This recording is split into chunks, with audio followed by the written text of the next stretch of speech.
প্রিয় দর্শক, আপনাদের সবাইকে স্বাগত জানাচ্ছি দ্য ডেইলি স্টারের নিয়মিত আয়োজন স্টার ডিসকোর্সের আজকের পর্বে। আজকের এই অনুষ্ঠানের শিরোনাম আমরা নির্ধারণ করেছি স্যাটায়ার, মিম এবং কার্টুন এগুলো কি মত প্রকাশের অধিকার নাকি এটি মানহানির পর্যায়ে পড়ে, সেটি নিয়ে আমরা সাম্প্রতিক সময়ে বেশ আলোচনা দেখছি, বিতর্ক দেখছি। তো সেই বিষয়ে কথা বলবার জন্য আমাদের সঙ্গে যুক্তরাষ্ট্র থেকে যুক্ত হয়েছেন ডক্টর ফাহমিদুল হক। আমি শুরুতেই ডক্টর ফাহমিদুল হক আপনাকে স্বাগত জানাচ্ছি আমাদের আজকের অনুষ্ঠানে। ডক্টর ফাহমিদুল হক ফ্যাকাল্টি মেম্বার, বার্ড কলেজ এবং ঢাকা বিশ্ববিদ্যালয়ের গণযোগাযোগ ও সাংবাদিকতা বিভাগের প্রাক্তন অধ্যাপক। আমাদের সঙ্গে আরও যুক্ত হয়েছেন বাংলাদেশ থেকে ডক্টর দেবাশিস কুণ্ডু। তিনি শিক্ষক, ঢাকা বিশ্ববিদ্যালয়ের সমাজ বিজ্ঞান বিভাগ এবং একসময় বিতর্ক করতেন, ঢাকা ইউনিভার্সিটি ডিবেটিং সোসাইটির সাবেক সভাপতি। দেবাশিস, আপনাকেও স্বাগত জানাচ্ছি। আমি ডক্টর ফাহমিদুল হক আপনার কাছেই আসতে চাই প্রথমে। আমি আসলে আজকের এই অনুষ্ঠানের এই স্টুডিওতে আসবার সময় একটা বক্তৃতা শুনছিলাম রোয়ান অ্যাটকিনসনের। তিনি বলছেন যে মানুষের জীবনের সবচেয়ে প্রেশাস বিষয় হচ্ছে এই যে ফ্রিডম অফ এক্সপ্রেশন, সেটি মানে তিনি মনে করেন যে প্রথম যে প্রেশাস থিং সেটি হচ্ছে খাবার। তো এটা অত্যন্ত গুরুত্বপূর্ণ, এমনকি যারা কমেডিয়ান তারাও মনে করছেন যে তাদের যে মাধ্যম রয়েছে বা তাদের যে ধারা রয়েছে কাজের, সেটির ভেতর দিয়ে এক ধরনের ফ্রিডম অফ এক্সপ্রেশন তারা ডিজার্ভ করেন। আবার অন্যদিকে সেটি মানহানির পর্যায়ে যায় কিনা, এই বিতর্কের বিপরীতে আপনার কাছে একটু আপনার প্রাথমিক যে পর্যবেক্ষণ বা বিশ্লেষণ সেটি জানতে চাই, পরে আমরা ডিটেইলে আরও কথা বলবো। ডক্টর হক। ধন্যবাদ বুলবুল। আসলে এই বিষয়টি যে বিতর্ক বললেন আপনি, মানে সেটা আজকের বিষয় নয় কেবল, এটা দীর্ঘদিন ধরেই এই বিতর্ক চলে আসছে। কিন্তু যাই হোক, আমাদের সব পক্ষের একটা বোঝাপড়ার মধ্য দিয়ে আসলে এটা এগোয়। মাঝে গাইডলাইন না, সীমারেখা হিসেবে কিছু আইনি, যেটাকে বলে লিগ্যাল ফ্রেমওয়ার্ক, আইনি রূপরেখা আছে। এছাড়া কোড অফ কন্ডাক্টস থাকে, মানে বিশেষ করে যারা এগুলো প্রডিউস করেন, প্রফেশনাল লেভেলে যারা করেন, ধরা যাক যে সংবাদপত্রে কার্টুন, তো ওসব ক্ষেত্রেও একটা সাংবাদিকদের বা সংবাদ পত্র বা মিডিয়া পক্ষীয় একটা কোড অফ কন্ডাক্টস, এটা কিন্তু চাপিয়ে দেওয়া না, এটা হলো যারা প্রডিউস করেন তাদেরই আচরণবিধি নিজেদের, যেটা তাদের বিভিন্ন অ্যাসোসিয়েশনের মধ্যে দিয়ে এটা প্রকাশিত হতে পারে। কারো নিজেদের একান্ত নিজস্ব কোড অফ কন্ডাক্ট থাকতে পারে। আবার অনেক ক্ষেত্রে প্রেস কাউন্সিলের মতো একটি সরকারি প্রতিষ্ঠান যারা এই কোড অফ কন্ডাক্ট গুলো প্রণয়ন করেন, এবং সেগুলো চাপিয়ে দেওয়া না, কিন্তু এগুলো ইনভাইট করা যে এই আচরণবিধি আমাদের মেনে চলতে হবে। এভাবে একটা পারস্পরিক বোঝাপড়ার মধ্য দিয়ে জিনিসগুলো চলে। কিন্তু আমরা এটা বুঝতে পারি বিতর্কগুলো কখন কখন মানে সামনে আসে, যখন হলো যে সরকার, মানে যাদের বিরুদ্ধে ক্রিটিসিজম বা স্যাটায়ার করা হচ্ছে বা কার্টুন আঁকা হচ্ছে, তারা যখন অসহিষ্ণু হয়ে ওঠেন, তারা যখন এই আইনের ব্যবহার করেন বা আইনের অপব্যবহার করেন, বা অনেক সময় আমরা দেখেছি আইনের ব্যবহারের পূর্বেই একটা নির্বাহী নানান অ্যাকশন, ধরা যাক সর্বোচ্চ হলো রাতের আধারে সাদা পোশাকের পুলিশ কিনে যাওয়ার মতো ঘটনাও ঘটে। এদিকে উল্টো দিকে আবার দায়িত্বশীলতার যে কথাটি আছে, যে ফ্রিডম ভার্সাস রেসপন্সিবিলিটি যে আলাপটা, যেমন আমাদের আমি যুক্তরাষ্ট্রে থাকি, এখানে ফার্স্ট অ্যামেন্ডমেন্ট দিয়ে ফ্রিডম অফ এক্সপ্রেশনের সর্বোচ্চ সুরক্ষা দেওয়া হয়েছে, যদিও ট্রাম্প প্রশাসন কোলবেয়ারের মতো কোনো ইয়েকে, মানে কমেডিয়ান যারা লেট নাইট শো করেন তাদেরকে চাকরিচ্যুত করার মতো ঘটনা ঘটেছে, কিন্তু তীব্র প্রতিক্রিয়ায় আবার তারা কেউ চাকরিও পেয়েছে। এটা গেল যুক্তরাষ্ট্রের দিকে। আর আমাদের দেশে হলো সুরক্ষা দেওয়া হয়েছে সংবিধানে উইথ সাম রিজনেবল রেস্ট্রিকশনস, সর্বোচ্চ মত প্রকাশের স্বাধীনতা দেওয়া হয়েছে। তো ওই রেসপন্সিবিলিটির এবং রেস্ট্রিকশনের জায়গাগুলো এবং রেসপন্সিবিলিটির জায়গাগুলো হলো আরেকটা সীমার অপর দিক, বা পোলের আরেক সাইড। এক সাইড হলো যে অসহিষ্ণু কর্তৃপক্ষ, আরেক সাইড হলো মানে কোট আনকোট সীমা ছাড়িয়ে গিয়ে ভদ্রতা ভব্যতা অতিক্রম করে এক ধরনের শুধু মানহানি না, খুবই কি বলবো যে লজ্জাজনক কোনো কোনো ঘটনাও ঘটানো যেতে পারে। আমি উদাহরণ হিসেবে দিতে পারি যে স্যাটার হিসেবেই অবশ্যই, কিন্তু এটা মোর একটা অ্যাটাক ছিল। আমাদের ঢাকা বিশ্ববিদ্যালয়ের একজন অধ্যাপক, শিক্ষিক নারী শিক্ষক, তার তার আইডি ফেস এটি বিকিনি পরা তরুণীর সঙ্গে ব্যবহার করে এক ধরনের মানে কি বলবো, এটা কিন্তু একটা ক্রাইমের মতোই ঘটনা। মানে এটা শুধু সীমা লঙ্ঘনই না, এটা নারীর বিরুদ্ধে সাইবার হ্যারাসমেন্টের। ডক্টর হক, আমরা দেখতে পাচ্ছি যে এই যে ধরেন মানহানি থেকে শুরু করে যে বিষয়গুলো আলোচনায় আসে, আমরা আইনি যারা মনে করছেন যে তারা আক্রান্ত হচ্ছেন এই ধরনের কার্টুন বা স্যাটায়ারের মাধ্যমে, তারা নিজেদের আইনি সুরক্ষার জন্য তারা মামলা করছেন। কখনো কখনো আমরা দেখছি যে রাষ্ট্রের যে প্রচলিত আইন সেটিকে ব্যবহার করেও এক ধরনের নিপীড়নমূলক একটি ব্যবস্থা তৈরি করা হয় সমাজে। এখন অনেকে এটিকে বলছেন যে ক্রিপিং কালচার অফ সেন্সরশিপ। আপনার কাছে কি এটি মনে হয় যে এটা এক ধরনের অথরিটেরিয়ান মেন্টালিটি? আমার উত্তর হলো ইয়েস, হ্যাঁ। কিন্তু বলা যায় যে তার যে মামলা করার অধিকার, সেটাকে আমরা তাকে যেটাকে বলে বারিত করতে পারি না। মানে তাকে আমরা বাধা দিতে পারি না যে তুমি এটা করো না বা আপনি এটা করবেন না।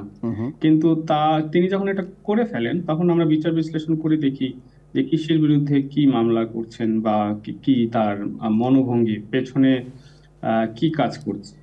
তো আমরা দেখি যে অনেক সময় বিগত সরকারের সময় অনেক ডিএসএ নাম দেওয়া হয়েছে ডিজিটাল সিকিউরিটি, নিরাপত্তা, এবং প্রাইমারিলি বলা হয়েছে যে এটা অপপ্রয়োগ হবে না এবং এটা বেসিক্যালি সুন্দর সুরক্ষিত ডিজিটাল এনভায়রনমেন্ট ক্রিয়েট করার জন্য প্রবর্তন করা হচ্ছে। কিন্তু ইন প্র্যাকটিস আমরা দেখছি, এবং ওই ক্লজ গুলো অ্যানালাইসিস করলে বোঝা যায় যে এটা পেছনে কাজ করছে নিয়ন্ত্রণের মানসিকতা। ফলে একজনের মুভ দেখে আমরা বুঝতে পারি যে যে তার নিয়ন্ত্রণের মানসিকতা আছে কি নেই। তখনই আসলে আলাপগুলো হয়। এবং আরো একটা বিচারের জায়গায় যেমন সাম্প্রতিক একটি ঘটনা থেকে আলাপ উঠেছে যে স্যাটায়ার এবং মিমের বিরুদ্ধে আসলে মামলা করাটা কতটা যায় বা ভ্যালিড, বা এটা মত প্রকাশের স্বাধীনতাকে কতটুকু সম্মান অসম্মান করা হচ্ছে, সেই বিতর্ক কিন্তু এই মুহূর্তে চলছে। নিশ্চয়ই আসবো আপনার কাছে আবার। ডক্টর দেবাশিস, আপনার কাছে আসতে চাই যে এই যে ব্যঙ্গচিত্রের কথা বলা হচ্ছে, অনেকেই যারা এটির সঙ্গে যুক্ত রয়েছেন তারা মনে করেন যে এটি সমাজ পরিবর্তনেরও একটা হাতিয়ার। এখন সেই শুদ্ধতম বাসনা থেকে অনেকেই করেন, এবং এই যে আক্রান্ত হওয়া, মানহানির যে বিষয়গুলো, মানে লাইনটা কোথায় ড্র করা যায়, এরকম কি কোনো বিষয় চিন্তায় রয়েছে কিনা, বা আপনার পর্যবেক্ষণটা প্রথমে জানতে চাই বিষয়টি নিয়ে। আচ্ছা, ধন্যবাদ। আমি গণমাধ্যম বিশেষজ্ঞ তো একদমই নই। তো আমি খানিকটা সমাজের দৃষ্টিকোণ থেকে দেখার চেষ্টা করছি যে আমরা যদি এই মিম, কার্টুন এগুলিকে বা স্যাটায়ারকে, বা যে কোনো কিছু ব্যঙ্গচিত্র তৈরি করা, এগুলো তো মানুষের সভ্যতায় আস্তে আস্তে করে খুব টনোলজিক্যালি ডেভেলপ করেছে। মানুষের সমাজ একটা নির্দিষ্ট সময়ে হুট করে এরকম একটা অবস্থায় আসেনি, যে এগুলি ডেভেলপ করেনি শিল্প মাধ্যম হিসেবে। তো সেটি একটি ব্যাপার। তো কাজেই প্রত্যেকটা সমাজ কি করে বিকাশ লাভ করেছে, সেই বিকাশ লাভ করার একটা স্তরে সে কিভাবে তার ফ্রিডম অফ এক্সপ্রেশনটা কেবলমাত্র খাদ্য বা নিদ্রার মতো অধিকারের বাইরে গিয়েও তার আর্টিস্টিক এক্সপ্রেশন অথবা গান, কবিতায়, ব্যঙ্গচিত্রে কতটা প্রতিফলিত হবে, সেটা আসলে তার কি বলবো যে তার সভ্যতার সঙ্গে প্রশ্ন আসলে, তার সংস্কৃতির প্রবহমানতার সঙ্গে প্রশ্ন। এবং পৃথিবীতে সব সমাজে এই এক্সপ্রেশন অফ আর্টস গুলিকে একই রকম ভাবে মেনে নেওয়া হয় না, বা এবং সব সমাজে একই রকমের আর্ট প্রচলিতও নেই। এটি একটি ব্যাপার। দ্বিতীয় ব্যাপার হচ্ছে যে ফ্রিডম অফ এক্সপ্রেশন অবশ্যই গুরুত্বপূর্ণ, সবসময় গুরুত্বপূর্ণ, এবং সেটি পৃথিবীর অধিকাংশ দেশের সংবিধান দ্বারা স্বীকৃত। যেমন বাংলাদেশে আছে আমাদের সংবিধানের 39 ধারা, আবার আন্তর্জাতিক আইনের একটি আইনের 19 নম্বর ধারায়ও এটি আছে, এটি নিশ্চিত করা আছে। কিন্তু অসুবিধার জায়গাটি হচ্ছে যে রাষ্ট্র এবং সমাজ দুটি এক প্রতিষ্ঠান নয়, এটি দুটো ভিন্ন প্রতিষ্ঠান। ওকে, কখনো কখনো সমাজের আকাঙ্ক্ষার বিপরীতেও রাষ্ট্র দাঁড়াতে পারে, এমনটা ইতিহাসে প্রায়শই ঘটে, আমরা দেখি। আবার কখনো কখনো সমাজের সাথে সম্পর্কহীন রাষ্ট্র গড়ে উঠতে পারে, আবার কখনো কখনো সমাজের মানুষ যা ভাবে রাষ্ট্র সেটিকে ধারণ করতে ব্যর্থ হতে পারে। এমন এমন উদাহরণও আমাদের সামনে আছে। তো এরকম একটা জটিল পরিস্থিতির মধ্যে যখন গণমাধ্যম কেবলমাত্র গণমাধ্যম নেই, যাকে নিয়ন্ত্রণ করার মতো খুব কেন্দ্রীয় কোনো প্রতিষ্ঠান থাকে গণমাধ্যমকে, কিন্তু রাষ্ট্র নিজেও নিয়ন্ত্রণ করে থাকতে পারে, কোনো একটা সুনির্দিষ্ট অটোনোমাস বডিও থাকতে পারে, হ্যাঁ, যেমনটা অনেক দেশে আছে। কিন্তু সামাজিক মাধ্যমকে খুব রাষ্ট্রীয় পর্যায় থেকে হস্তক্ষেপ করা, থামানো, হ্যাঁ, সেটি একটি জটিল ব্যাপার। তো যে কারণে এক ধরনের গ্লোবাল গভর্নেন্সের দরকার পড়ে, হ্যাঁ, রেস্ট্রিকশন দেওয়ার ক্ষেত্রে। তো সেক্ষেত্রে আরো ধরেন সমাজের সঙ্গে সম্পর্কিত অনেকগুলো প্রতিষ্ঠান আছে, সামাজিক প্রতিষ্ঠান, যেমন ধর্ম, হ্যাঁ, তারপরে আমাদের যে নৈতিকতা শিক্ষার যে বিভিন্ন প্রতিষ্ঠানগুলো সেগুলো আছে। এর বাইরে রাষ্ট্র তার তরফ থেকে আইন প্রয়োগ করে দিতে পারে সরাসরি। তো এরকম একটা খুব জটিল একটা জংশনের মধ্যে আসলে আমরা মিম, কার্টুন এগুলিকে মত প্রকাশের অধিকার নাকি কেবল বা মানহানি এগুলির সাথে সম্পর্কিত করে দেই। ডক্টর দেবাশিস, আপনার হয়তো মনে আছে যে ডিজিটাল সিকিউরিটি অ্যাক্টের ধারায় ফেলে গ্রেফতার করা হয়েছিল মুশতাক আহমেদকে এবং কারাগারে তিনি মৃত্যুবরণ করেছেন। এর সঙ্গে কিশোরের যে কার্টুন, সেই কার্টুনের বিপরীতে তাকে ওই একই মামলায় গ্রেফতার করা, হয়রানি করা, এই ঘটনাগুলো 16 বছরে বিভিন্নভাবে হয়েছে আওয়ামী লীগের রেজিমে। আমরা এ সময়ে একটি ঘটনা আবার নতুন করে বিষয়গুলোকে সামনে নিয়ে আসছে, সেটি হচ্ছে ডাকসুর ভিপি সাদিক কায়েম। তিনি একটি মামলা করেছেন, একটি মামলা বলতে মানে কয়েকটি ফেসবুক পেজ এবং আইডির বিরুদ্ধে তিনি মামলা করেছেন এবং তিনি বলেছেন যে সেখানে অপপ্রচার এবং সাইবার বুলিংয়ের মতো ঘটনা ঘটেছে। এখন প্রশ্ন হচ্ছে যে মামলা করার, যেমনটি ডক্টর হক বলেছেন, মামলা করার অধিকার তো রয়েছে, কিন্তু মামলার ভেতর দিয়ে এক ধরনের ওই মত প্রকাশের স্বাধীনতাকে কি একটু এক খাত দেখে নেওয়া, যে মানে মূলত কোথায় করা যাবে, কোনটি করা যাবে, কোনটি করা যাবে না, সেটার কি এক ধরনের ইন্ডিকেশন কিনা? মানে মামলা কি শুধু মামলাই কিনা, তার নিজের সুরক্ষার জন্য অনেক কিনা, নাকি এটি এক ধরনের ভীতি সঞ্চার করা যারা ফ্রিডম অফ এক্সপ্রেশনে বিশ্বাস করে বা এটি চর্চা করতে চায়? ধন্যবাদ। আমি ডাকসু ভিপি সাদিক কায়েমের বক্তব্য শুনিনি আসলে, হ্যাঁ, আমি শুনিনি। কিন্তু আমি এটি বলতে চেয়েছিলাম আমার দ্বিতীয় পয়েন্টটাতে, সেটি হচ্ছে যে আমাদের সামনে এমন কোন উদাহরণ আছে কিনা যে ক্ষমতার সঙ্গে ন্যূনতম সম্পর্ক নেই এমন কোনো মানুষের মানহানি ঘটে অথবা মানহানির মামলা করেছেন, এরকম কোনো উদাহরণ আছে কিনা? আমি প্রশ্নটাকে এইভাবে ঘুরিয়ে করতে চাই। এটা খুবই ইন্টারেস্টিং প্রশ্ন।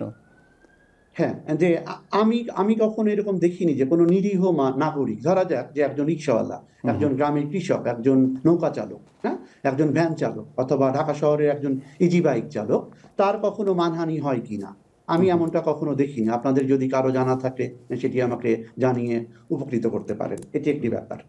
দ্বিতীয়ত হচ্ছে যে নিশ্চয়ই করে মত প্রকাশের অধিকার। একটা তথ্য এখানে যোগ করার অনুমতি পেতে পারি? নিশ্চয়ই ডক্টর হক। এটা হলো যে জাস্ট একটা তথ্য যে যার যে মামলা নিয়ে এখানে কথা হচ্ছে, সাদিক কায়েম কিন্তু তার ফেসবুক পোস্টে আমি এটা দেখেছি এবং সম্ভবত আমি প্রথম আলোতে যে রিপোর্ট প্রকাশিত হয়েছে সেখানেও দেখলাম যে তিনি তার বিরুদ্ধে ব্যক্তিগতভাবে এবং ডাকসুতে নির্বাচিত নারী সদস্যদের বিরুদ্ধে দীর্ঘকাল ধরেই এই মানহানিকর ব্যাপারগুলো ঘটছে, বুলিং এর ব্যাপারগুলো ঘটছে। তাই তিনি এটা নিয়ে পরামর্শ করেছেন মন্ত্রণালয়ের মন্ত্রীর সঙ্গে, সাইবার সিকিউরিটি যে আমাদের সেল গুলো আছে তাদের সঙ্গে, এবং 2-3টা পক্ষের কথা উনি বলেছেন, সবগুলো সরকারি পক্ষ, এবং তারপরে তিনি মামলাটায় প্রবৃত্ত হয়েছেন। মানে আমরা কি একটা, দেবাশিস কুণ্ডু, আমরা কি এটা পারসিভ করতে পারি যে সরকারি সম্মতি না হোক অন্তত পরামর্শে তিনি নিয়েছেন মানে মামলার পূর্বে? তার মানে একটা ক্ষমতা কাঠামোর আপনার যে বিশ্লেষণ, সেখানে আমি তথ্যটা যোগ করি। দেবাশিস। হ্যাঁ, ধন্যবাদ অধ্যাপক ফাহমিদুল হক। আমি এটি বলতে চেয়েছি আসলে যে মানহানির সঙ্গে, বিশেষ করে মানহানির সঙ্গে ক্ষমতা কাঠামোর সঙ্গে একজন ব্যক্তির সম্পর্ক কেমন, কতটা ঘনিষ্ঠ বা নিবিড়, অথবা তিনি ক্ষমতা কাঠামো থেকে বিতাড়িত কোনো মানুষ নন অথবা অনেক দূরে অবস্থান করেন, একটা প্রান্তিক অবস্থান করেন, আমরা সাধারণত অন্তত বাংলাদেশে আমার যতটুকু অভিজ্ঞতা, আমরা কখনো সেরকম মানহানির মামলার কথা শুনিনি। তেমন একটা থেকে থাকতে পারে, আমি জানি না, আমার জানা নেই। তো যে কারণে মানহানির ব্যাপার যখনই ঘটে, হ্যাঁ, তখনই আসলে এটার সঙ্গে অথবা এটার পাশাপাশি কখনো দেখবেন যে ক্ষমতায় আছেন বা ক্ষমতা কাঠামোতে ব্যাপক ক্ষমতা অর্জন করেছেন এবং উপভোগ করছেন এমন কোনো ব্যক্তির বিরুদ্ধে সাধারণত মানহানির মামলা হয় না।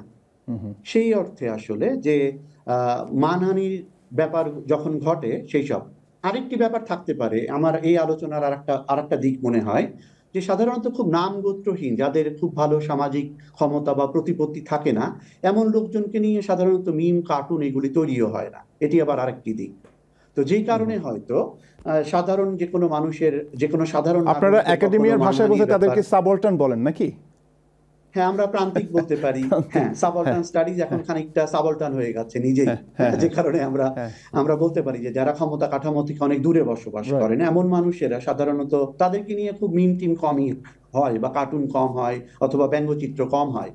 তো সেই কারণে আমার ধারণা তাদের কখনো মানহানির মামলা করার মতো একটা পরিস্থিতি তৈরি হয় না। আচ্ছা, এটি একটি ব্যাপার। দ্বিতীয় ব্যাপার হচ্ছে যে বাংলাদেশের মতো দেশগুলিকে, যেগুলিকে ধরেন বৈশ্বিক দক্ষিণ বলি অথবা তৃতীয় বিশ্ব বলি বা উন্নয়নশীল বলি, এই দেশগুলিতে কোন মামলা গ্রহণ করা হবে আর কোন মামলা গ্রহণ করা হবে না সেটির সাথে আইনগতভাবে বা ওই অর্থে আমাদের সংবিধান নিশ্চয়ই সবাইকে সংক্ষুব্ধ হলে সংক্ষুব্ধ পক্ষকে মামলা করার অধিকার দান করে।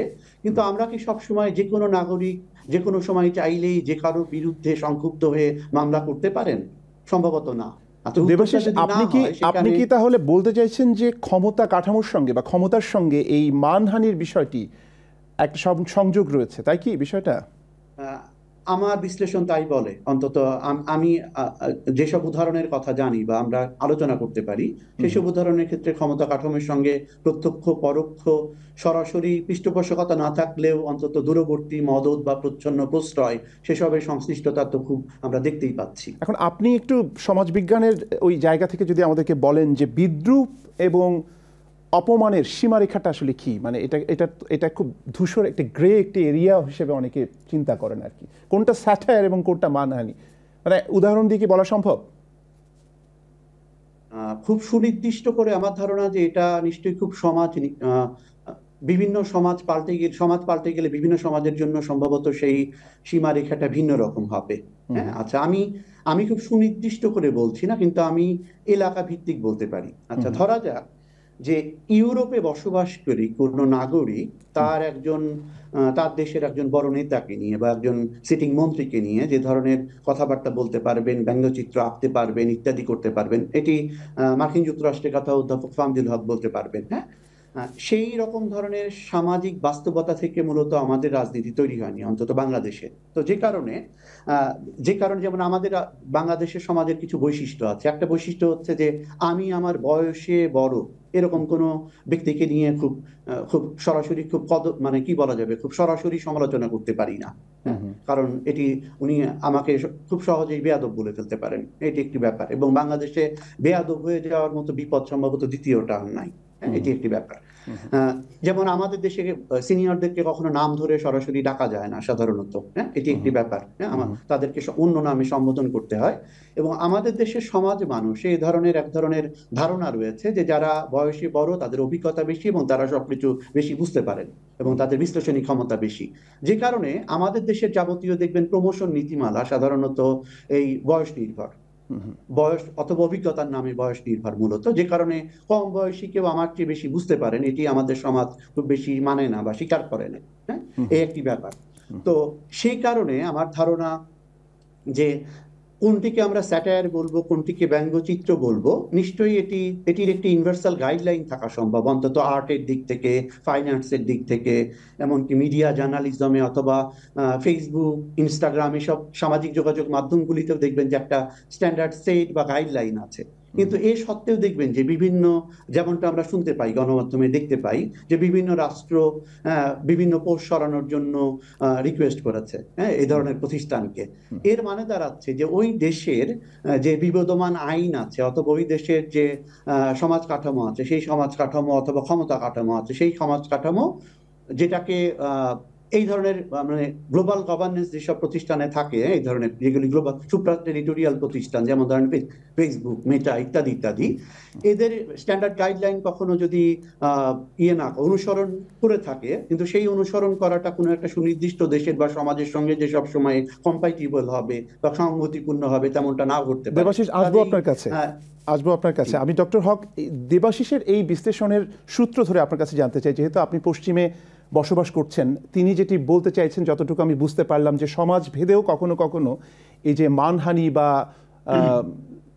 ব্যক্তিগত আক্রমণের যে বিষয়গুলো, সেগুলো নির্ধারিত হতে পারে। এখন আমার প্রশ্ন হচ্ছে যে পশ্চিমা সমাজও একসময়, এখানেও দেখা গেছে যে একজন টিনেজারকে আমি দেখেছি যুক্তরাজ্যে, সম্ভবত অক্সফোর্ডের ঘটনা, যে এক টিনেজার চার্চ অফ সায়েন্টোলজিকে কাল্ট বলেছিলেন, সেজন্য তাকে গ্রেফতার করা হয়েছিল। এখন সব সোসাইটিতে তো এরকম কিছু বিষয় রয়েছে, কিছু ট্যাবু রয়েছে বা কিছু বিষয় রয়েছে যেগুলো ক্রিটিসিজমকে অনেক সময় ইনসাল্ট হিসেবে কনসিডার করা হয়। এই জায়গাটিতে আপনার পর্যবেক্ষণটা যদি আমাদেরকে একটু শেয়ার করেন, তাহলে আমি বিদ্রূপ এবং অপমানের সীমারেখাটা একটু বোঝার চেষ্টা করছি। সীমারেখাটা তো নেই আসলে, এটা ব্লার্ড হয়ে আছে সব দেশেই। সেই ব্লার হয়ে যাওয়ার ওই ওই ওই ওই জোনটা কোথায়, সেটাও আবার সরবে, এদিকে ওদিকে সরবে। মানে হলো সমাজ ভেদে, দেবাশিস কুণ্ডুর ভাষায়, কোন কোন দেশে এই সীমারেখাটা একদিকে সরানো থাকবে, কোন কোন দেশে আরেক দিকে সরানো থাকবে, একটু বেশি কম বেশি এদিক ওদিক। তো এই ক্ষেত্রে আমাদের নাগরিক বোঝাপড়া এবং প্রতিষ্ঠান হিসেবে যারা এটা প্রডিউস করছেন এবং প্রতিষ্ঠান হিসেবে যাদের বিরুদ্ধে এটা বা যাদের ক্রিটিক করা হচ্ছে, এই তিন পক্ষেরই আসলে বোঝাপড়ার একটা দিক আছে, একটা সামাজিক বোঝাপড়া। এটা একদিনে গড়ে ওঠে না, ধীরে ধীরে গড়ে ওঠে। এটার সঙ্গে সমাজের গণতান্ত্রিক পরিস্থিতি কি কি রয়েছে সেটার উপরেও নির্ভর করে। ধরা যাক যে আমাদের খুবই প্রভাবশালী একজন কার্টুনিস্ট শিশির ভট্টাচার্য, তিনি খালেদা জিয়ার শাসনামলে তিনি প্রায় রেগুলারই কার্টুন করতেন। প্রথম আলোর প্রথমে টপ লেফটে ছাপা হতো, কিন্তু 2009-এর আওয়ামী লীগ সরকার আসার পরে তিনি কতটা সেলফ উইথড্রয়াল আর কতটা কর্তৃত্ববাদী হয়ে ওঠা সরকারের, সেটার সঙ্গে কতটা সম্পর্ক, সেটা তো আমরা তো ব্যক্তিগতভাবে তার কাছ থেকে জানতে পারিনি, সুযোগ হয়নি, কিন্তু তিনি তার কন্টিনিউ করেননি। কিন্তু আমরা দেখেছি যতদিন গিয়েছে ওই সরকার কর্তৃত্ববাদী হয়ে উঠছে। এবং ডক্টর হক, আপনি এই জায়গাটাতে আমার একটা প্রশ্ন খুব জানতে করতে ইচ্ছে করছে আপনার কাছে। সেটা হচ্ছে যে আপনি হয়তো লক্ষ্য করেছেন যে সোভিয়েত ইউনিয়নের যে রাষ্ট্র ব্যবস্থা কাঠামো, মানে সোভিয়েত আমলের কথা বলছি, সেখানেও মত প্রকাশের স্বাধীনতা নিয়ে এত সমালোচনা, এত আলোচনা, কিন্তু সেখানে কিন্তু কার্টুন, স্যাটায়ার, সবকিছুই কিন্তু বলবৎ ছিল। তো সোভিয়েত ইউনিয়নের ওই যে সময়টা, ওই যে সমাজ, ওই যে রাষ্ট্র, অনেকেই সেটাকে বদ্ধ সময় বলেও মনে করেন। হ্যাঁ, সেখানে যদি কার্টুনের চর্চা হতো, তাহলে আমরা একটা গণতান্ত্রিক, কোট আনকোট গণতান্ত্রিক একটা পরিবেশে কেন সেটি করতে পারছি না? মানে এটি দায় কি এককভাবে একটা রেজিমের, নাকি এটি একটি ধারাবাহিক প্রক্রিয়া যেটির ভেতর দিয়ে আমরা ফ্রিডম অফ এক্সপ্রেশনটাকে চর্চা করতে পারছি না সমাজে? না, আপনি যদি বলেন যে কোন একটা সমাজে কার্টুন, মিম এগুলো করা ডিফিকাল্ট হচ্ছে, তার মানে আপনি অ্যাপারেন্ট একটা ক্লেম থাকলেও যে এখন মুক্ত স্বাধীনভাবে কথা বলার সময় এসেছে, এই ক্লেমটা হাজির থাকলেও আসলে ইন প্র্যাকটিস সেটা নেই। আসলে এটাই বুঝতে হবে আমাদের। আপনি সোভিয়েত ইউনিয়নের কথা বলেছেন, সেই সময় ওই যে কৌতুভস্কি নাকি যেন একটা টার্ম আছে না, আমরা বাংলায় শুনেছি। তো এমনকি হিটলারের সময়ও আসলে ওই দিকটা আমাদের অতটা জানা নেই, কিন্তু ওই সময়ও ব্যাপারটা সেরকমই ছিল হিটলারের দেশে। তারপরে আমাদের দেশেও গত আমলের কথা যেখানে রেখেছিলাম, সেখানে কিন্তু একজন ছেড়ে দিলেও কিন্তু ধীরে ধীরে দেখা যাচ্ছে যে মিম জিনিসটা জনপ্রিয় হচ্ছে। এমনকি কার্টুনিস্ট হিসেবে আমরা অপুকে পাচ্ছি, মেহেদি আরো তীক্ষ্ণ হয়ে উঠেছেন। এরকম 2-3 জন কিন্তু আপনি যদি দেশে কার্টুন করতে না দেন, মানুষ বিদেশ থেকে করবে, কিন্তু এগুলো অব্যাহত থাকবে। আরেকটা হলো যে মিমের যে আবির্ভাব, সেটা খানিকটা কার্টুনের ক্ষেত্রে আপনার কিছু ক্রাফট লাগে, মানে আপনি ড্রয়িংটা ভালো পারতে হবে, আপনার একটা স্টাইল থাকতে হবে। কিন্তু মিমের ক্ষেত্রে শুধু একটা ছবি এবং শুধু একটা মেসেজ দিয়ে কিন্তু আপনি একটা মিনিং তৈরি করতে পারবেন। এটা অনেক লিবারেটিং। এবং এখানে মিমের আরেকটা সুবিধা হলো যে আপনি তাকে ধরতে পারছেন না, কারণ এটার মানে কোনো সাইন নেই। এটা কে কোথায় প্রথম শুরু করেছিল তার কোনো হিসেব থাকে না। ফলে এটা অনেক বেশি ডেমোক্রেটিক একটা লিবারেটিং একটা ফর্ম।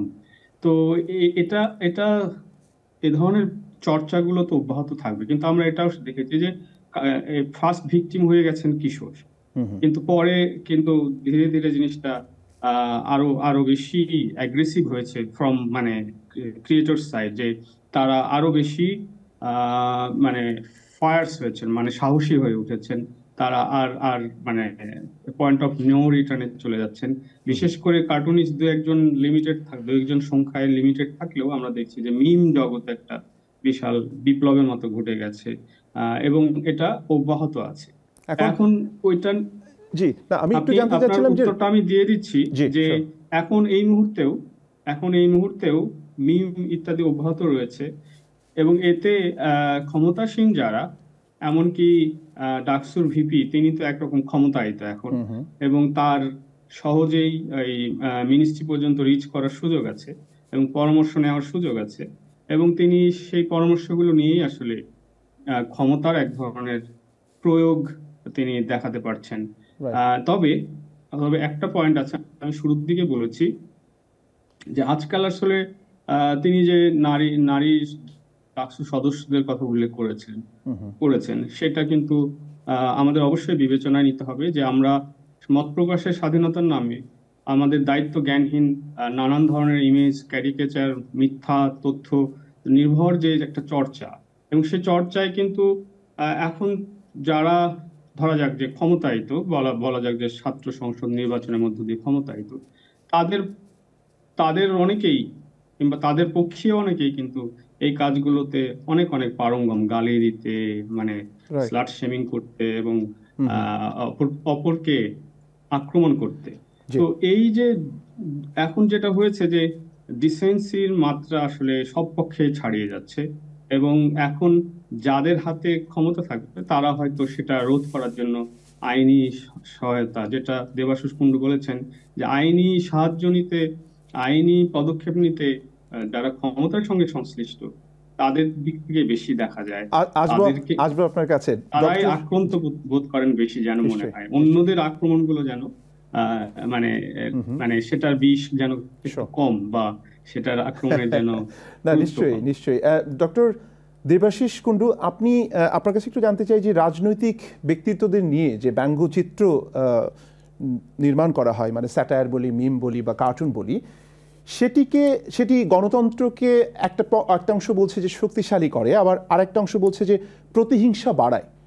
সালমান রুশদির একটা মজার কথা আছে, তিনি বলছেন আউটরেজ ইন্ডাস্ট্রি, মানে এই সে পুরো বিষয়টাকে তিনি এভাবেই পোর্ট্রে করছেন। আপনার কাছে কি মনে হয়, এটা কি গণতন্ত্রকে একদিকে শক্তিশালী করছে আবার প্রতিহিংসাও বাড়িয়ে দিচ্ছে, নাকি আপনার কাছে মনে হয় যে এটা যেভাবে চলছে সেভাবে চলুক, এটা মানুষ গ্রহণ করবে কি করবে না, বা এটার ভারসাম্যটা কি হবে সেটা আস্তে আস্তে এক সময় হয়তো সমাজে নির্ধারণ করবে যে কোনটা গ্রহণযোগ্য কোনটা গ্রহণযোগ্য নয়? মানে আপনার জায়গা থেকে একটু যদি বলেন। ধন্যবাদ।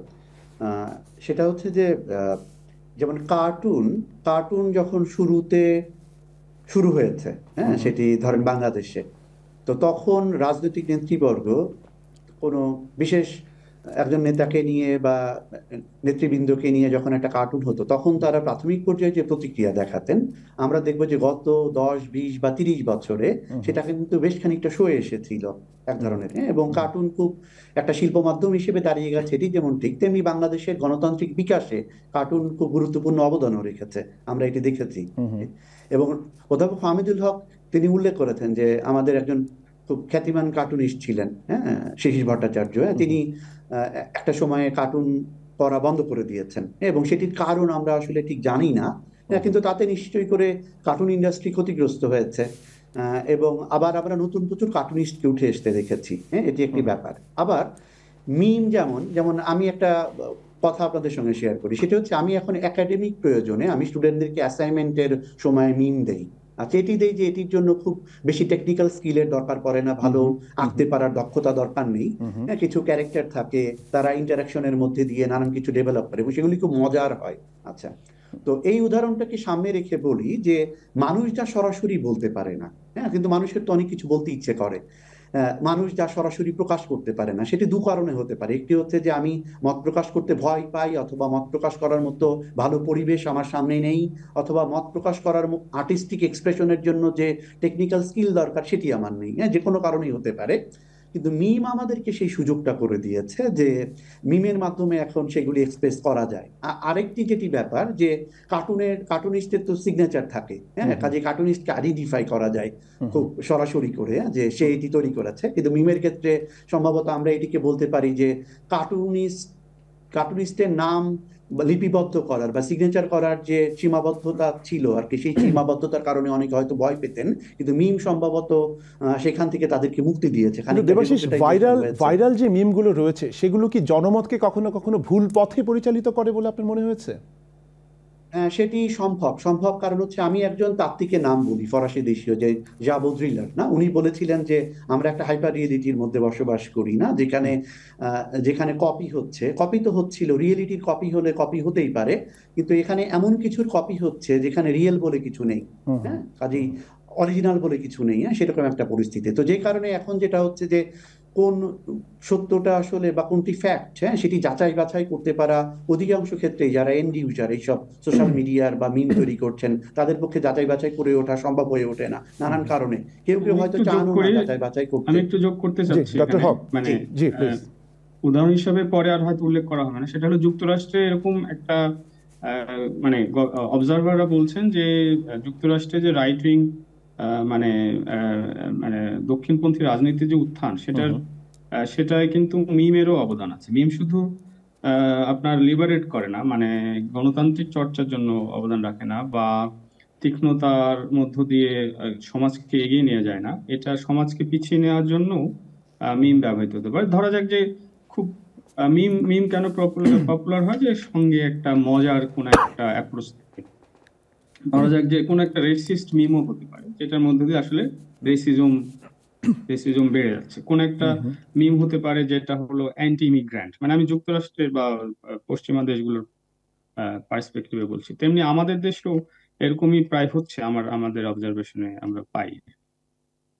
আমি অধ্যাপক ফাহমিদুল্লাহকে কাছে জানতে চাইবো আসলে, জানতে চাইবো সেটা হচ্ছে যে আপনার কি মনে হয় সেক্ষেত্রে, যে আপনি তো দীর্ঘদিন শিক্ষকতা করছেন পশ্চিমে, যে মিমের একটা কমিউনিটি গাইডলাইন থাকা দরকার?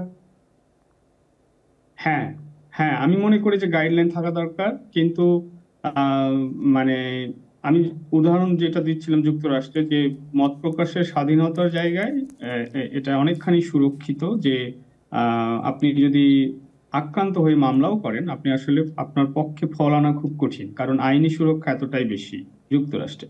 বাংলাদেশেও অতটা না হলেও অনেকখানি সুরক্ষা দেয়া আছে, ফলে মামলা করা এবং মামলা আসলে একটা হুমকির মতো এখানে মানে অনুদিত হচ্ছে। আমরা এখনকার সাম্প্রতিক কেসটাও যদি বলি, মামলা এখানে হুমকি হিসেবে অনুদিত হচ্ছে। আপনি আইনি ফলাফল কতটুকু পাবেন আমি নিশ্চিত না, কারণ যে এজাহারটা করা হয়েছে সেটা কিন্তু বেশ দুর্বল, খালি কতগুলো নাম, আইডি এবং লিঙ্ক দিয়ে দেওয়া হয়েছে। এখন ওই আইডি ঠিক কি অপরাধটা করেছে, কি মানহানিটা করেছে, কোনো প্রমাণ হাজির করা হয়েছে কিনা আমরা জানতে পারছি না। উপরন্তু যে কোন আইনের আশ্রয় নিয়ে এই এজাহারটা করা হলো সেটাও কিন্তু আমরা জানতে পারছি না। ফলে এটা একেবারে এক ধরনের ঢালাও একটা 15 আইডিএম 15 পেজের বিরুদ্ধে এক ধরনের জানান দেওয়া যে তোমরা সাবধান হয়ে যাও, এটা একটা ক্ষমতার এক ধরনের চর্চাই হয়েছে এবং একটা হুমকির মতো হয়েছে।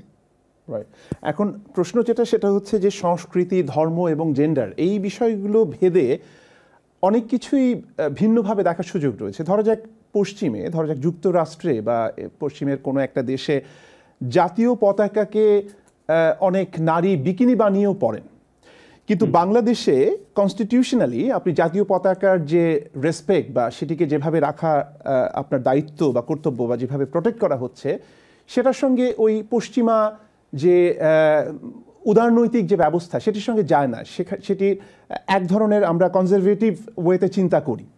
তো এখন আমার প্রশ্নটা হচ্ছে যে সেই বিষয়গুলো মাথায় রাখা দরকার কিনা, মানে একটা দেশে যখন আমি মিম তৈরি করছি, কার্টুন বা স্যাটায়ার তৈরি করছি, সাংস্কৃতিকভাবে বা লৈঙ্গিক দৃষ্টিভঙ্গি থেকে বা সাংস্কৃতিক ধর্মীয় জায়গা থেকে অন্য কেউ আক্রান্ত হচ্ছে কিনা সেটির চিন্তাটা কি আপনি এক ধরনের সেলফ সেন্সরশিপের মধ্যে ফেলে দেবেন? মানে এটিকে কিভাবে ডিফাইন করবেন?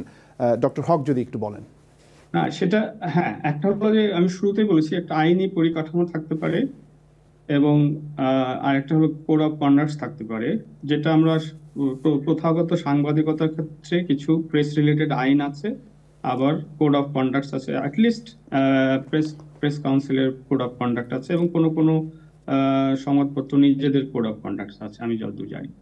তো এই এই এই যে ব্যাপারগুলো এর মধ্যে আসলে আমরা কাজ করি। আর সবার উপরে আছে আমাদের সংবিধানের প্রদত্ত যে মত প্রকাশের স্বাধীনতা। তো আমি সবসময় সামারাইজ করে এভাবে বলতে পারি যে মত প্রকাশের আসলে সর্বোচ্চ স্বাধীনতা থাকা উচিত একজন সাংবাদিকের, একজন লেখকের, একজন সোশ্যাল মিডিয়া ইউজারের, একজন মিমারের। কিন্তু সঙ্গে আমি মনে করি যে যিনি সাংবাদিকতা করছেন, যিনি লেখক এবং যিনি একজন মিম বানানোর মতো ক্রিয়েটিভিটি যারা আছে, সবাই তো আসলে কি বলবো, বাংলাদেশি কনটেক্সটে বলা যায় শিক্ষিত সচেতন নাগরিক এবং তারা সুনাগরিকও বটে। তিনি হয়তো এগুলো করছেন গণতান্ত্রিক চর্চা অব্যাহত রাখার স্বার্থে। ফলে তার কাছ থেকে আমরা অ্যাপিল করতে পারি এবং তার সঙ্গে আমরা তর্ক বিতর্ক করতে পারি যে আপনার স্বাধীনতার সীমারেখা কত দূর, আপনি কতটা সভ্যতা পরিত্যাগ করে আপনি আপনার ক্রিয়েটিভিটির চর্চা করবেন, কতটা নিচে নামবেন, আপনার প্রতিপক্ষকে ঘায়েল করার জন্য আপনি কতটা ভালগার হবেন। এই জায়গাগুলোতে আসলে আমাদের আলাপগুলো বেশি করা উচিত। কোন জায়গায় কম করা উচিত, যে আমি কতটা আইনের আশ্রয় নিলাম, কতটা ইয়ে করলাম, মানে সরকারের উচ্চপদস্থ মহলে যোগাযোগ করলাম এবং আমি এক ধরনের দাপটের সংস্কৃতি তৈরি করলাম। তার চাইতে বড় কথা, আমি শেষ এক লাইনে বলি, যখন কেউ আক্রান্ত হয়ে মামলা করেন, আমরা তার অধিকারটুকু আমরা তাকে বারণ করতে পারি না, কিন্তু তার মনোভঙ্গিটাকে আমরা বোঝার চেষ্টা করি এবং প্রয়োজনে ক্রিটিসাইজও করি, সমালোচনাও করি যে এটা হয়তো না করলেও চলতো। কারণ একটা অপতথ্যের বিরুদ্ধে একটা অবস্থান নেওয়া এরকম, আর একটা স্যাটায়ার কিছুর বিরুদ্ধে অবস্থান নেওয়া, আইনিগত পদক্ষেপ নেওয়া, সেটা কিন্তু ভিন্ন একটা মানে আমরা অনুধাবন করি। রাইট। ডক্টর দেবাশিস, আপনার কাছে জানতে চাই যে মানহানির অভিযোগ তোলার আগে আপনার কি এরকম কখনো মনে হয়েছে কিনা বা আপনি কি মনে করেন কিনা যে যারা পাবলিক ফিগার রয়েছেন তাদের এই বিষয়টি নিয়ে আদালতের শরণাপন্ন হবার আগে দুবার চিন্তা করার দরকার কিনা? মানে এখানে সহনশীলতা দেখানোর বা প্রদর্শনের এক ধরনের আকাঙ্ক্ষা রয়েছে কিনা সাধারণ মানুষের মধ্যে? আমি কি প্রশ্নটি বোঝাতে পারলাম? হ্যাঁ, আমি যদি ঠিকঠাক বুঝে থাকি আপনার প্রশ্ন, সেটি হচ্ছে যে রাজনৈতিক ব্যক্তিবর্গের মধ্যে যারা নেতৃস্থানীয় হন তাদেরকে একটা দীর্ঘ পথ পরিক্রমার মধ্যে দিয়ে আসলে নেতা শুধু রাজনৈতিক না, আমি বলছি যে যারা পাবলিক ফিগার, সেটি যে কোনো ফিল্ডেই হতে পারে। বুঝতে পেরেছি, এটি শিল্প মাধ্যম, চলচ্চিত্র, তারপর খেলাধুলা, যে কোনো ক্ষেত্রেই হতে পারে, তাই তো? বিজনেস এলিটও হতে পারেন। এক্স্যাক্টলি। হ্যাঁ, কিন্তু ব্যাপার হচ্ছে যে তারা হয়তো তাদের নিজস্ব কর্মক্ষেত্রের এক ধরনের কি বলবো, যে তারা একটা উত্তুঙ্গ পরিস্থিতিকে স্পর্শ করতে পেরেছেন, সে কারণেই তো তারা পাবলিক ফিগার হয়ে উঠেছেন। কিন্তু মানহানি নামের যে একটা প্যারালাল বিষয় আসলে একই সঙ্গে থাকে, অথবা মিম তৈরি হয়, কার্টুন তৈরি হয়, তো এগুলির তো নানান যন্ত্রণা থাকে। হয়তো যিনি দেখেন পাবলিক ফিগার তিনি, কিন্তু তার মন খারাপ হয় দিন শেষে, না, উনি ভীষণভাবে আক্রান্ত হন বিষাদে। অসুবিধা হচ্ছে যে এই বিষাদটাকে উনি অ্যাবজর্ব করবেন কিভাবে, এটি হচ্ছে ব্যাপার। আমার ধারণা যে আমাদের মতো দেশগুলিতে সাধারণত পাবলিক ফিগারদের সোশ্যালাইজেশনের মধ্যে এই ব্যাপারগুলিকে কিভাবে হ্যান্ডেল করতে হবে সেই ধরনের খুব বেশি নো হাউ নেই। আমি তাদেরকে খুব দোষ দিচ্ছি না আসলে এই অর্থে সুনির্দিষ্টভাবে। এটি হচ্ছে যে আমাদের সাধারণ মানুষজনের মধ্যেও কিন্তু যে কোনো, যে আমাকে নিয়ে কেউ কিছু বললে আমার মধ্যে একটা প্রতিক্রিয়া হয়, ওকে? আমরা আশা করি যে যারা পাবলিক ফিগার হয়ে ওঠেন বা এ ধরনের চরিত্র হয়ে ওঠেন তারা এগুলিকে খানিকটা হালকাভাবে গ্রহণ করবেন, অথবা খুব যে কোনো কিছুকে মানহানি বলে মনে করবেন না। যে 100 কোটি টাকা বা 200 কোটি টাকার মানহানির মামলা করে মানে তার মান সম্মানকে উনি টাকার অঙ্কে দাঁড় করাবেন না বলে আমরা আশা করি। কিন্তু এর সঙ্গে সঙ্গে আমাদের এটিও বিবেচনা করা দরকার যে তারাও রক্ত মাংসের মানুষ, এই সমাজের অন্যান্য সব মানুষরা যেসব কারণে আক্রান্ত হন, আহত বোধ করেন, বিষাদগ্রস্ত হন, তাদের মধ্যে সেগুলি থাকবে। কিন্তু আমাদের আমাদের দাবি থাকতে পারে বা আমরা আশা করতে পারি যে তারা চূড়ান্ত রকমের সত্যিকারের মানহানির ঘটনা না ঘটা পর্যন্ত যেন আদালতে না যান। আচ্ছা, যেমন আমার যে কোনো একটা ভালো সমাজের ইন্ডিকেটর ভাবতে গেলে আমার সবসময় মনে আসে যে যে সমাজে মানুষ খুব সহজে আদালতের দ্বারস্থ হন না, অর্থাৎ আমাদের এমন কোনো সোশ্যাল মেকানিজম থাকবে যে মেকানিজমের মধ্যে কথাবার্তা হবে, আলাপ আলোচনা হবে, হ্যাঁ, একটু সেখানে নানান রকম দ্বিমত টিমতের ব্যাপারও থাকতে পারে, কিন্তু এটা এই পর্যায়ে শেষ হয়ে যায়। হ্যাঁ, এটি কখনো গিয়ে এই মামলা ঠুকে দেয়া বা ডিজিটাল অ্যাক্টে মামলা করে দেয়া, হ্যাঁ, এগুলো আমরা ঢাকা বিশ্ববিদ্যালয়ের মতো প্রতিষ্ঠানেও দেখেছি। এবং এখানে একজন আমার সহ-আলোচক নিজেও তার নির্মম শিকারে পরিণত হয়েছিলেন এক সময়ে, হ্যাঁ, এবং আমরা অপরাজেয় বাংলা নিচে তার প্রতিবাদও করেছি। হ্যাঁ, এবং সেই গল্পটা খানিকটা একই রকমের, হ্যাঁ, যে খুব দ্রুত কেন এই ঘটনাটাতে চলে যাওয়া। আর একটা ব্যাপার হচ্ছে যে রাষ্ট্রের তরফ থেকে এই ধরনের আইন করার একটা অসুবিধা হচ্ছে যে রাষ্ট্র সম্ভবত আশা করে যে এটার অপপ্রয়োগ হবে না, এটা একটা গুড ইন্টেনশন হিসেবে খুব ভালো, কিন্তু অসুবিধা হচ্ছে যে আইন করে আইনে গুড ইন্টেনশনকে ঠিকঠাক মতো করে নিয়ন্ত্রণ করা, অথবা কোনটাকে মনে করা হবে যে ব্যাড ইন্টেনশন দ্বারা পরিচালিত হচ্ছে, সেগুলি আসলে সবসময় রাষ্ট্রের বা আইনি কাঠামোর হাতে সেই সুযোগ থাকে না। কাজেই সবসময় প্রয়োগের বাইরে গিয়ে অন্যান্য সবকিছু ঘটার সুযোগ একটা থেকে যায় এইসব আইনের ক্ষেত্রে। কাজে আমি মনে করি যে রাষ্ট্রের তরফে আসলে একটা বড় দায়িত্ব রয়েছে যে এইসব আইন বাস্তবায়নের ক্ষেত্রে আসলে খুব সাংঘাতিক রকমের চুলচেরা পর্যালোচনা করা এবং সমাজে নানান রকমের মানুষের সাথে কথাবার্তা বলা, হ্যাঁ, যেগুলি আমাদের দেশের আইন প্রণয়নের ক্ষেত্রে ঠিক কতটা ঘটে, হ্যাঁ, সেটা নিয়ে আমরা আলোচনা করতে পারি। দ্বিতীয়ত হচ্ছে যে সাধারণ মানুষের মধ্যেও যে কোনো কিছুকে আমরা কেন আদালতে টেনে নিয়ে যাই, হ্যাঁ, যে কোনো ধরনের এই ধরনের অপরাধ যেগুলি নিয়ে দ্বিমত করার সুযোগ থাকে, যেগুলো নিয়ে কন্ট্রোভার্সি থাকে, অথবা যেসব নিয়ে আলাপ আলোচনার সুযোগ থাকে, সেটাও আসলে বোঝার ব্যাপার আছে যে কোনটাকে আদালত পর্যন্ত আমরা টেনে নিয়ে যাব আর যাব না। আচ্ছা, উদাহরণ হিসেবে আমি বলতে পারি যে বাংলাদেশে কিছু জেলার সাথে সম্পর্কযুক্ত করে এরকম আর্গুমেন্ট তৈরি করা হয় যে এই জেলার মানুষজন যে কোনো কিছু ঘটলেই আসলে আদালতের সামনে দিয়ে হেঁটে গেলেও তারা একটা মামলা করে দিতে চান, তাই তো, এরকম ব্যাপার। আবার আরেকটি জেলার সঙ্গে এরকম বলা হয় যে তারা খুব দুঃখিত, তারা খুব তুচ্ছ কারণে মারামারি করেন, হ্যাঁ, তারা এক গ্রামের সঙ্গে আর এক গ্রামের ঝগড়া বিবাদ করেন, আমি নাম উল্লেখ করছি না। তো আমার মনে হয় যে আমাদের সমাজে এক ধরনের স্টেরিওটাইপিং, তাই না? মানে এটা তো আমরা পশ্চিমের যে কাঠামো সেখানে এটা প্রায় অকল্পনীয় যে আপনি একটা প্রবণতাকে কেন্দ্র করে একটা বিরাট জনগোষ্ঠীকে মানে ওইভাবে চিত্রিত করার সুযোগ তো নেই সভ্য সমাজে, কিন্তু আমরা সেটি করছি, তাই তো? এখন দেবাশিস, আমি আরেকটি কথা বলতে চাইছিলাম, সেটি হচ্ছে, আপনি যদি সময় দেন, সেটি হচ্ছে যে যেটা হচ্ছে পতাকার বিষয়ে, সেটি হচ্ছে যে সমাজ যেমন একটা সময় তো পৃথিবীর অধিকাংশ দেশই জাতীয়তাবাদী ছিল, তো আমরা তো একটা পোস্ট ন্যাশনালিস্ট পরিস্থিতিতে গিয়ে পৌঁছেছি, কিন্তু অসুবিধা হচ্ছে যে আমাদের দেশগুলি এখনো সাংঘাতিক রকম ভাবে দেশ এবং সমাজ জাতীয়তাবাদী রয়ে গেছে, অল্প কিছু বিচ্ছিন্ন ব্যাপার স্যাপার ছাড়া।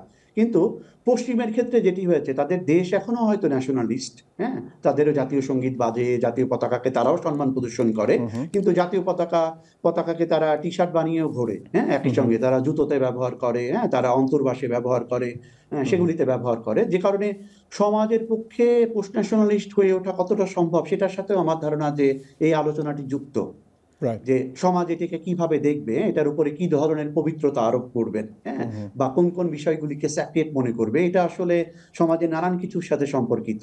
ডক্টর দেবাশিস এবং ডক্টর হক, আপনাদের দুজনের কাছে শেষ যে প্রশ্নটি নিয়ে আসতে চাই সেটা হচ্ছে যে আমরা এতক্ষণ তো চেষ্টা করলাম যে একটা যে ধূসর একটা রেখা রয়েছে এই মত প্রকাশের স্বাধীনতা বা এই মানহানির বিষয়ে, সেই জায়গাটি থেকে যদি বলেন যে এটার মানে ফাইন টিউন করার ক্ষেত্রে রাষ্ট্রের ভূমিকাটা কি হওয়া উচিত, আমি প্রথমেই দেবাশিস আপনার কাছে আসতে চাই। মানে রাষ্ট্রের এখানে ভূমিকাটাকে আপনি কিভাবে দেখেন? আমি সবসময় রাষ্ট্র কম নিয়ন্ত্রণ করবে সবকিছু এরকম মতবাদে আশা রাখি বা আস্থা রাখি, যে আমি ভালো রাষ্ট্র মনে করি যে রাষ্ট্র কম নিয়ন্ত্রণ করে, যে রাষ্ট্র কম খবরদারি করে। কাজে সেই অর্থে আমি চাইবো যে রাষ্ট্র খুব বেশি খবরদারি করবে না, রাষ্ট্র একটা স্ট্যান্ডার্ড কমিউনিটি গাইডলাইন তৈরি করতে পারে, কিন্তু এটা কমিউনিটির সব ধরনের মানুষের সাথে কথা বলে, সব পেশা, সব রকমের ইডিওলজিক্যাল ফ্রন্ট যেগুলি আছে তাদের সাথে কথা বলে, যারা এক্সপার্ট আছেন তাদের সাথে, সাধারণ মানুষ যারা আছেন, সবার সঙ্গে কথা বলে এরকম একটা মোটামুটি এক ধরনের, যেটা মানে কি বলবো, যে যেটা পরবর্তীতে পরিবর্তনযোগ্য, এরকম ধরনের একটা গাইডলাইন তৈরি করে দিতে পারেন, এটি একটি ব্যাপার। দ্বিতীয়ত হচ্ছে যে মিম একটা শিল্প হিসেবে বিকাশ লাভ করুক, এটি রাষ্ট্রেরও চাওয়া থাকতে হবে যে রাষ্ট্র এই মাধ্যমটাকে বিকশিত হতে দেবে। একই সাথে যেমন বাংলাদেশে কিছু ব্যাপার আছে, যেমন আমরা সাধারণভাবে সামাজিক যোগাযোগ মাধ্যমে অধিকাংশ অনেক ক্ষেত্রে আমরা দেখবো যে নারীর প্রতি খুব সংবেদনশীল কথাবার্তা লেখা হয় না। এটা একটা মোটামুটি ভাবে একটা ব্যাপার। নারীরা খুব বেশি আক্রান্ত হন, তিনি যেই মতাদর্শেরই হন না কেন, ক্ষমতার কাছে থাকেন অথবা ক্ষমতা থেকে অনেক দূরে থাকেন, সবারই একই রকমের পরিস্থিতি হয়। এরপরে বিভিন্ন ধরনের জাতিগত ধর্মীয় সংখ্যালঘু যারা আছে না, তাদের ক্ষেত্রে কিছু কিছু ক্ষেত্রে অসংবেদনশীল কথাবার্তা বলা হয়, সেটি আছে।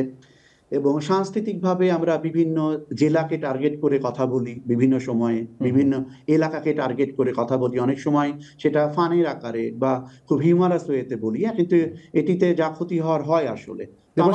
দেবাশিস, স্যাটায়ার, মিম এবং কার্টুন এগুলোকে একটা মত প্রকাশের অধিকার হিসেবে বিবেচনা করে 5ই আগস্ট 2024-এর আগের অবস্থা এবং পরের অবস্থার ভেতরে কি কোনো পরিবর্তন দেখতে পাচ্ছেন? আমি আবারও চলে যাব ক্ষমতা কাঠামোতে। যেমন একটা ব্যাপার বুঝতে হবে যে একটা প্রায় 16-17 বছরের একটা পাওয়ার কনসলিডেটেড হয়েছে আসলে। তো আমি একটা মেটাফোর ব্যবহার করি, সেটি হচ্ছে যে পাথরকুচি এবং একটা সাংঘাতিক বড় হিমালয়। কাজে আমার ধারণা যে সেটি তুলনীয় না আসলে। যে আমরা তো একটা পিনাকাল দেখেছি, তাই না, যে একটা সর্বোচ্চ রকমের একটা ম্যানিফেস্টেশন অফ পাওয়ার, অথবা কি বলা যাবে যে কনসলিডেশন অফ পাওয়ার দেখেছি। তো সেরকম ক্ষমতার ধরেন শীর্ষস্থানে বা চূড়ায় উঠে গেলে যেটা মনে হয় যে সবাইকে খুব তুচ্ছ মনে হয়, সবকিছুকে খুব ক্ষুদ্র মনে হয় না, আকাশ থেকে যেমনটা আমরা পৃথিবীকে দেখি। তো যে কারণে খুব আমি যদি সর্বোচ্চ চূড়ায় উঠি, আমার কণ্ঠস্বরটাকেই সবচেয়ে একমাত্র কণ্ঠস্বর বলে মনে হবে, এবং আমি দাবি করব যে আমি সবার কণ্ঠস্বর হয়ে কথা বলছি, একাই কথা বলছি, কাজে আমার কথাই সবার কথা, এরকম একটা ব্যাপার দাঁড়াবে। কিন্তু আমার ধারণা যে সেই বড় পাথরের খণ্ডটি তো ভেঙে গেছে, চূর্ণ বিচূর্ণ হয়ে গেছে, তাই না? আচ্ছা, কাজে এখন প্রচুর কণ্ঠস্বর তৈরি হয়েছে। আমি নিজে ব্যক্তিগতভাবে সেই মতেরই সমর্থন করি, যে প্রচুর কণ্ঠস্বর তৈরি হোক, প্রচুর নুড়ি পাথরের কথা আমরা শুনতে থাকি, অনেক বড় বড় হিমালয়ের চেয়ে, সেরকম একটা পরিস্থিতি তৈরি হোক। তো সেই কারণে আমার মনে হয় যে এর একটা সুবিধা থাকে, সেটি হচ্ছে যে কাছাকাছি মানের বা একই রকমের ক্ষমতা তৈরি করতে পারে, এরকম মানুষের সংখ্যা যখন বেশি হয় বা একই রকম ক্ষমতার অধিকারী, তখন প্রচুর রকমের দ্বিমতের সুযোগ থাকে, স্পেস তৈরি থাকে, সেই জায়গাটাতে প্লে করা যায়, নানান মতামত দ্বিমত এগুলি নিয়ে। কিন্তু অসুবিধা হচ্ছে পাওয়ার ইমব্যালেন্স যদি অনেক বেশি থাকে, তখন মূলত আসলে একটা প্রবল মানে একটা কনসলিডেশন অফ পাওয়ারের সামনে দাঁড়িয়ে আসলে সেটি করা সম্ভব হয়ে ওঠে না অধিকাংশ ক্ষেত্রেই। তখন আমার ধারণা মিমের মতো, কার্টুনের মতো এরকম ধরনের শিল্পের বিকাশ অথবা মাধ্যমের বিকাশ তখন সংকুচিত হয়ে পড়ে। জি, ধন্যবাদ দেবাশিস। একই প্রশ্ন দিয়ে শেষ করতে চাই, ডক্টর হক, আপনার কাছে কি মনে হয় যে 5ই আগস্টের আগের যে চর্চা স্যাটায়ার, মিম এবং কার্টুন এই বিষয়ক, সেটির সঙ্গে এই পোস্ট রেভলিউশন বা পোস্ট যে একটা মানে আওয়ামী রেজিম যে একটা অবস্থা, সেখানে কোনো পরিবর্তন দেখতে পাচ্ছেন কিনা? পরিবর্তন একটা আছে, যে মানে এখন ক্ষমতা কাঠামোতে একসময় একটা পক্ষ ছিল, এখন কয়েকটা পক্ষ। ধরা যাক ইন্টারিম গভর্নমেন্ট একটা পক্ষ, বড় দল বিএনপি একটা পক্ষ, পরের কাছাকাছি পরের দল জামাতে ইসলামী একটা পক্ষ, আরো অন্যান্য ছোট ছোট পক্ষ আছে। যেটা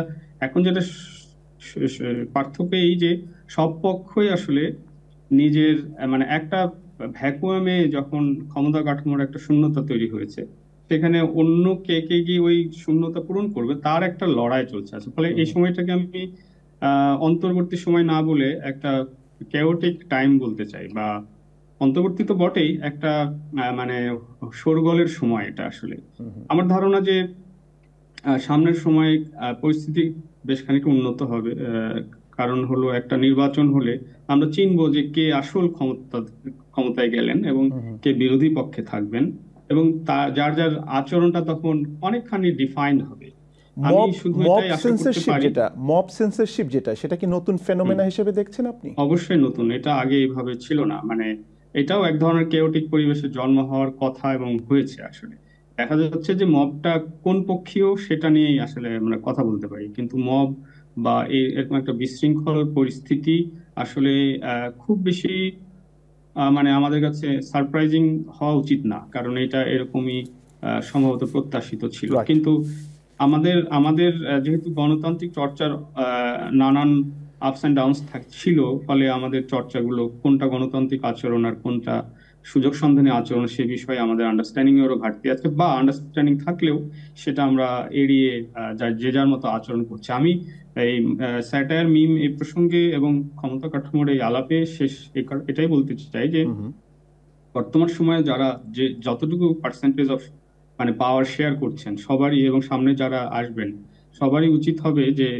মানে যখন ক্ষমতা কাঠামোর একটা চর্চায় থাকবেন, আপনার স্কিন আরো থিক হতে হবে, মানে হওয়া উচিত আপনার, আমার সোজা বাংলায় গায়ের চামড়া মোটা হতে হবে। আদারওয়াইজ আপনি যদি অল্পতেই জ্বলুনি হয় তাহলে কিন্তু আপনার জন্যই সেটা বিপজ্জনক হবে। আরেকটা হলো যে আগে যেমন সাংবাদিকরা বা কার্টুনিস্টরা এরা ট্রেইনড বা একটা ডিফাইন্ড পিপল ছিলেন, এখন মিমার যারা তারা কিন্তু ইউজার্স, সবাই যে কেউই করতে পারে, ভালো মিম হোক আর খারাপ মিম হোক।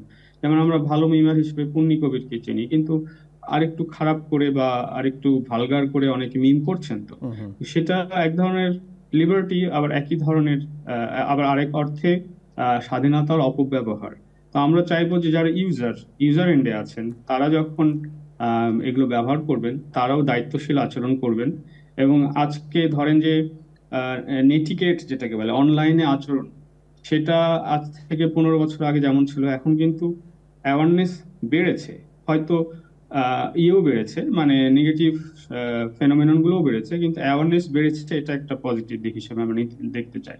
ফলে এই আলাপগুলো বেশি জরুরি, এই বিতর্কগুলো বেশি জরুরি, এবং এটার মধ্য দিয়ে আমরা একটা ক্ষমতাবান, ক্ষমতাসীন এবং ক্ষমতার বাইরে যারা একটা রেজিস্ট্যান্সের আশ্রয় হিসেবে কার্টুন বা মিম করছেন, স্যাটায়ার করছেন, তাদের সবার মধ্যে এক ধরনের সচেতনতা, মানে এডুকেশন ডেভেলপ করবে, এবং আমরা অপেক্ষাকৃত সহনীয় গণতান্ত্রিক একটা পরিবেশ পাবো, এটাই আমরা আশা করি। অনেক ধন্যবাদ ডক্টর ফাহমিদুল হক এবং ডক্টর দেবাশিস কুণ্ডু। প্রিয় দর্শক, আমরা মিম, কার্টুন এবং স্যাটায়ার সেগুলো মত প্রকাশের অধিকার নাকি মানহানি এ বিষয়ে কথা বলছিলাম, এবং একজন যোগাযোগবিদ্যার মানুষ আর একজন সমাজবিজ্ঞানী, দুজনের পার্সপেক্টিভ আমরা আজকের এই অনুষ্ঠানের ভেতর দিয়ে জানতে পারলাম। এবং যারা এই অনুষ্ঠান দেখছেন তাদের জন্যও আমাদের একটাই কথা যে শুধুমাত্র যারা মিম তৈরি করছেন তারা নন, মিম শেয়ার যারা করছেন তাদের এটির যে একটা ইমপ্লিকেশন রয়েছে, পজিটিভ ইমপ্লিকেশন রয়েছে, সেটির পাশাপাশি এটার দায়িত্বশীলতার বিষয়টি যেন আমরা মাথায় রাখি, ভুলে না যাই। এবং সেই আশাবাদ রেখেই আজকের অনুষ্ঠান এখানে শেষ করছি। যে যেখানে আছেন ভালো থাকুন, সুস্থ থাকুন, দ্য ডেইলি স্টারের সঙ্গেই থাকুন।